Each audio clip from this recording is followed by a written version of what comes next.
13-year-old Mason had grease-stained fingers, worn-out shoes, and dreams far bigger than the luxury dealership he stood in front of. He was out of place among the polished pavement of Beverly Hills. But that didn't stop him from reaching for the sleek, fiery orange Lamborghini parked at the curb. As he stepped forward, drawn to the car like a moth to flame, a voice sliced through the air. "Hey, kid, back off." The words hit like a slap. The man who spoke was tall, arrogant, dressed in a custom navy suit with a gold watch glinting on his wrist. His laughter was loud, sharp, and cruel, meant to humiliate, not warn. "Oh, someone tell this little grease monkey that car's worth more than his whole life." Laughter erupted around them. Phones came out. People watched, some filming, others just staring. Mason flushed red, but he didn't retreat. His eyes were fixed on the car, scanning its details like a seasoned technician. And then he saw it, a sag in the tailpipe. A subtle vibration in the rear panel. An uneven idle. Something was wrong. He spoke, quietly but clearly. "I think your turbo valve is loose." The man blinked, caught mid-laugh. "What did you just say?" Mason didn't flinch. "Your boost valve, it's not sealed right. That's why the idle is uneven. If the back pressure builds up, it could damage your injectors." Now, the crowd wasn't laughing. They were listening.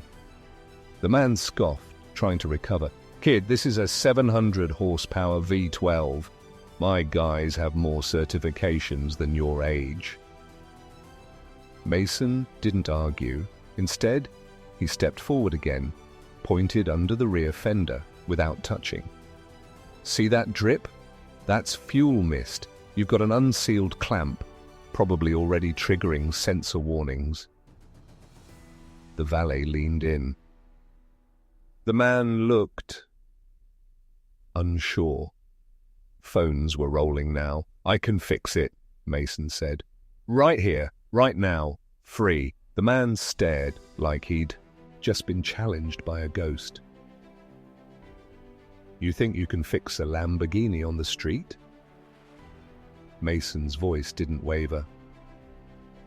"I know I can." The crowd was dead silent.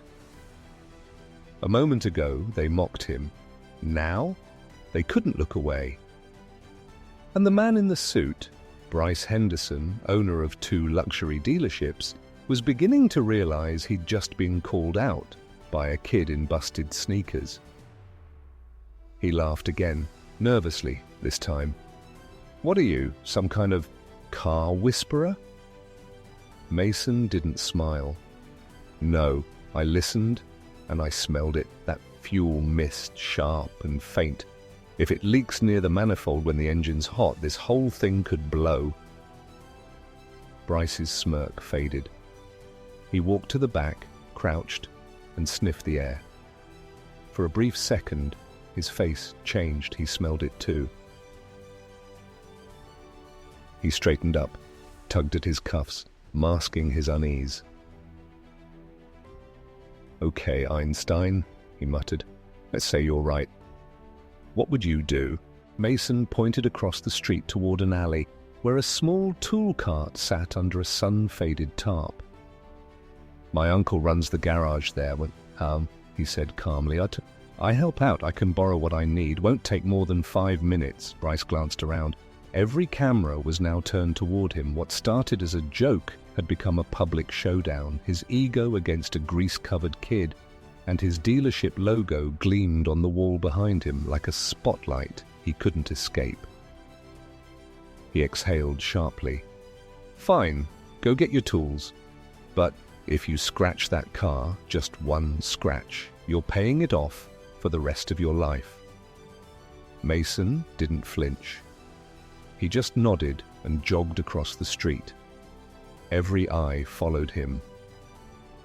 Even customers exiting the dealership stopped, murmuring to each other. Some recognized Bryce from late-night commercials. Others just sensed that something rare was happening, something real. Here was a kid with busted sneakers and oil under his nails, about to lay hands on a millionaire's prized Lamborghini. Moments later, Mason returned. His kit was a black box, worn at the edges, filled with mismatched tools, clamps, and an old handheld scanner. No brand names, no polish, just pure function. Bryce hesitated, then stepped back with a mix of defiance and doubt. Mason crouched beside the rear of the car. His hands didn't shake. His eyes were locked in, like a surgeon. He tightened a clamp, realigned a valve, then popped open a side panel and connected the scanner. A beep, then a screen lit up. Code P0234, Mason muttered. Overboost. Wastegate solenoid stuck. I can clear it and reset the ECU, but the part needs replacing soon. Bryce blinked. How do you know that code? I read manuals, I watch builds, I test cars when my uncle lets me, and I remember everything. Then came the sound no one expected, the low, confident roar of the Lamborghini coming back to life, but this time it purred. No uneven idle, no subtle shake, just clean, smooth power. The crowd gasped, even the valet leaned in, jaw dropped. Mason stood up, wiped his hands on a rag, and handed the scanner back to Bryce. I didn't touch anything else. Fuel mist is gone, valves tight. Just don't redline it. For a second, the world paused. The crowd murmured, some applauding. Phones rose again, but this time it wasn't mockery, it was reverence. Bryce stood still, stuck somewhere between humiliation and awe. The same boy he'd mocked minutes ago had just fixed his six-figure machine like it was routine. But Mason didn't wait for applause or a thank you. He simply turned and walked away. What he didn't know was that behind the glass windows of the dealership, someone had been watching the entire time. Someone whose decision would change everything. Inside, a man in his late 50s stood with arms folded, eyes narrowed on the boy disappearing across the street. His name was Richard Caldwell, founder of Caldwell Auto Group, one of the biggest names in luxury cars on the West Coast. A man not easily impressed. "Who's that kid?" he asked, without looking away from the glass. The receptionist fumbled. He doesn't work here. He's from the garage across the street. Helped Mr. Henderson, I think." Richard finally turned, his expression unreadable. "Get me everything on him, now." Back at the garage, Mason returned to his world of shadows and silence.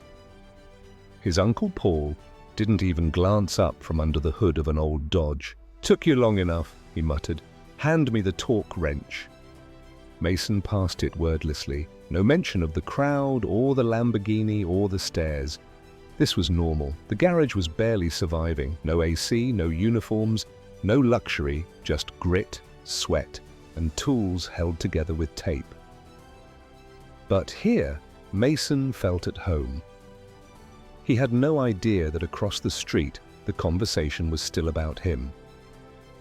Richard Caldwell wasn't just intrigued, he was captivated. A kid who spotted a problem in seconds, fixed it in minutes, and walked away asking for nothing. Richard had seen it all in this business, but never this. That night, after closing, Mason sat alone on the concrete outside the shop, back pressed against the wall. The sun dipped below the skyline, bleeding pink and orange across the clouds. Cars hissed by in the distance, and faint music floated from a passing window. Mason opened his backpack and pulled out a thick, battered notebook. Inside, engine diagrams, hand-sketched schematics, part numbers, and scribbled notes. He flipped to a page titled Twin Turbo Configs, Audi R8 versus Huracan, and began to draw. Not for school, not for anyone. Just for the love of it. Across town, Richard Caldwell sat in his office watching security footage. His eyes followed every movement, the way Mason crouched, the rhythm of his hands, the sharp focus in his eyes. This wasn't just a boy who liked cars. This was something else entirely. It wasn't just skill, it was instinct, and it was rare. The next morning, Mason arrived at the garage before the sun had fully risen. He swept the pavement out front, same as always, then moved on to stacking old tires in the corner. Just another day. Until it wasn't. A sleek black Mercedes rolled to a smooth stop across the street. The tinted windows reflected the rising light. A sharply dressed man stepped out, walked directly over, and handed Mason a crisp, white envelope. "This is for you," he said.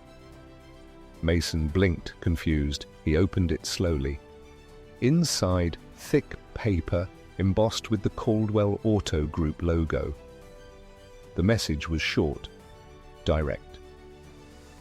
"Mason Orr, I saw what you did yesterday. I'd like to speak with you personally. My office is open to you at any time. Richard Caldwell." Mason's hands trembled. He looked up, but the man was already getting back in the car. Seconds later, the Mercedes glided away, leaving only silence and the letter in Mason's hands. He turned and ran inside. "Uncle Paul!" he shouted, breathless. "Do you know who Richard Caldwell is?" Paul looked up, raising a grease-stained eyebrow. "Everyone in this city does. Why?" Mason held up the letter like it might disappear. "He wants to meet me." Paul froze, wrench still in hand. For once, he had no words. Across town, Richard Caldwell was already clearing his schedule. He didn't know the boy's full story, yet. But he knew one thing for certain. Mason didn't belong in the shadows of a backstreet garage. Later that afternoon, Mason stood in front of a glass tower unlike anything he'd ever stepped into. The Caldwell Auto Group headquarters. His reflection stared back at him, nervous, small, but steady. He took a deep breath and walked inside. The marble floors shone like mirrors. Walls lined with photos of exotic cars, awards, and celebrities shaking hands with the man himself. Mason wore his Clocars, Earnest shirt, but among tailored suits and polished shoes, he still felt like he didn't belong. The receptionist glanced up and paused. "You must be Mason," she said with a smile. "Mr. Caldwell is expecting you, top floor." The elevator doors closed behind him, lifting him floor by floor into a world he had only seen on magazine covers. When they opened, Richard Caldwell was already waiting. Perfect posture, firm handshake, sharp eyes. "Mason," he said, "I watched the footage 3 times. What you did wasn't luck. That was skill, composure, and a level of awareness I rarely see, even in my most experienced engineers." Mason opened his mouth, but no words came. "Relax," Richard said, leading him into a massive office with windows overlooking the city. "I want to hear your story, all of it." So Mason told him about his mother, who passed when he was 8, about Uncle Paul, who took him in and gave him a wrench before he gave him a textbook. About late nights, studying engine diagrams, watching YouTube tutorials, memorizing every error code he could find. How he didn't care about fame or money. He just wanted to build, to learn, to fix things. When he finished, Richard sat back and nodded. "You have something that can't be taught," he said. "Instinct, drive, vision. That's why I'm offering you this." He slid a folder across the desk. Mason opened it slowly.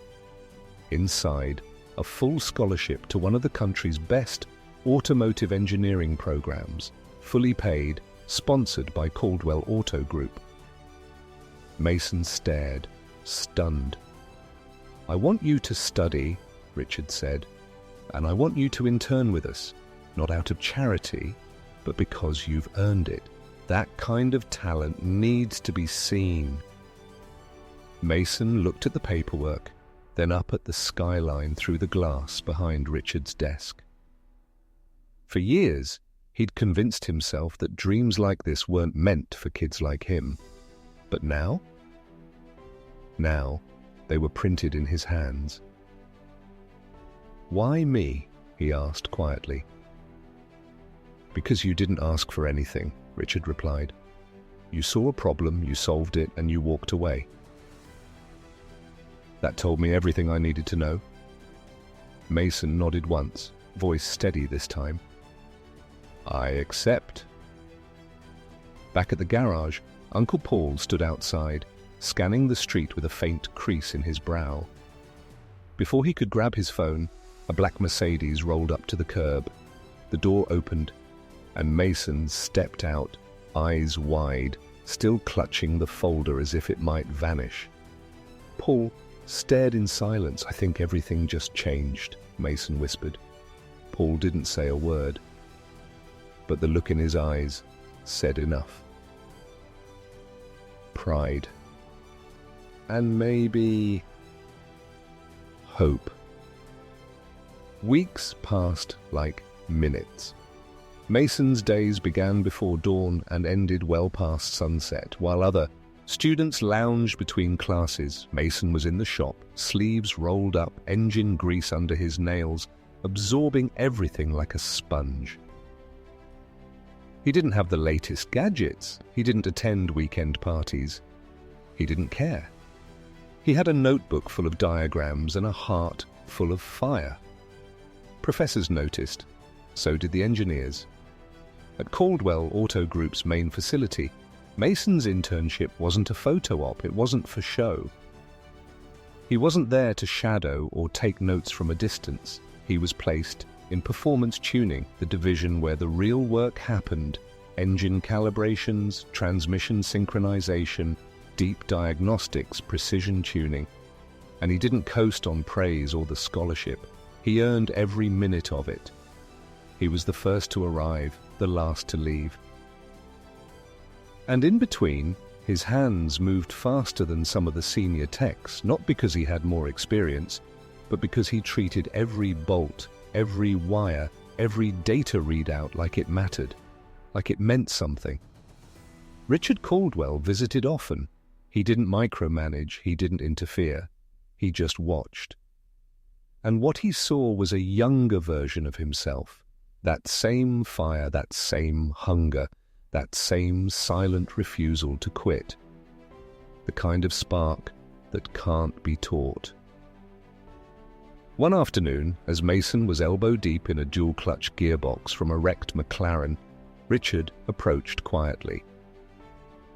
He placed a hand on Mason's shoulder. "You're ready," he said. Mason looked up, surprised. "Ready for what?" Richard smiled, then gestured for him to follow. He led Mason to a private bay behind the main floor, one not shown on tours, one that few even knew existed. In the center sat a sleek form beneath a silk cover. The curves were familiar. Richard pulled the cover back slowly. The orange Lamborghini. The same one from that unforgettable day outside the dealership. Its body gleamed. The paint flawless. But under the hood, The engine was untouched. "I've kept it here ever since," Richard said. "I want you to upgrade it. Don't just fix it, reimagine it. Build something the world has never seen."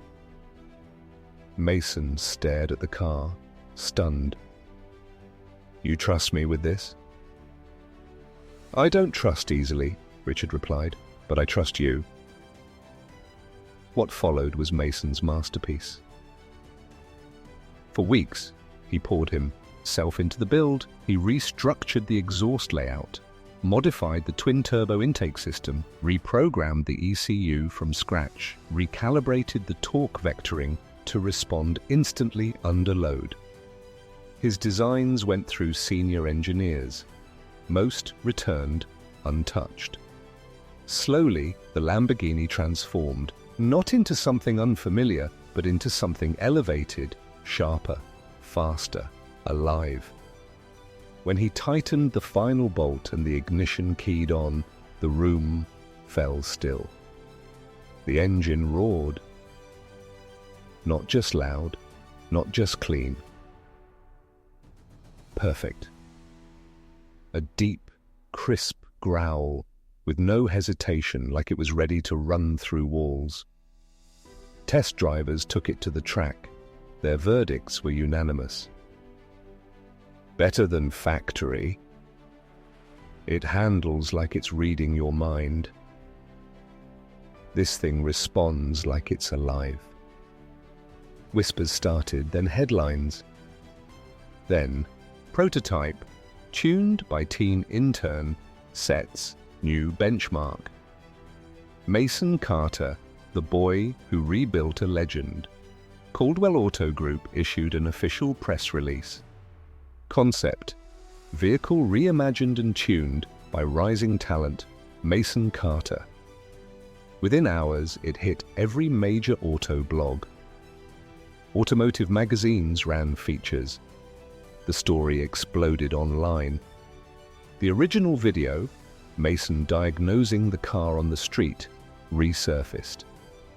But now it wasn't a curiosity, it was a legendary origin story. Millions watched. Millions shared. Back in his old neighborhood, people watched the video on their cracked screens in stunned silence. The same kids who once laughed at his dirty hands now re-watched the footage with wide eyes. Former customers of the garage asked if he still worked there, if he still had time for small jobs. Even Bryce Henderson, the man who had once mocked him in front of a crowd, called Caldwell's office asking for a meeting. He didn't get one. That evening, Mason walked through the front door of the garage, scholarship papers in one hand, his name now known far beyond his street. Uncle Paul was seated in his usual chair by the window, scrolling through his phone. He looked up, eyes warm, and held the screen toward Mason. "They're calling you a genius," he said, voice soft. Mason sat beside him. "I don't care about the fame," he replied. "I just want to build. That's all I've ever wanted." Paul placed a hand on his shoulder. "Then you're already the richest man I know." Outside, the stars blinked across the sky, barely visible over the city's glow. But in that quiet room, in that small home, the boy who once touched a car and was laughed at had touched something far greater. And this time, the world listened.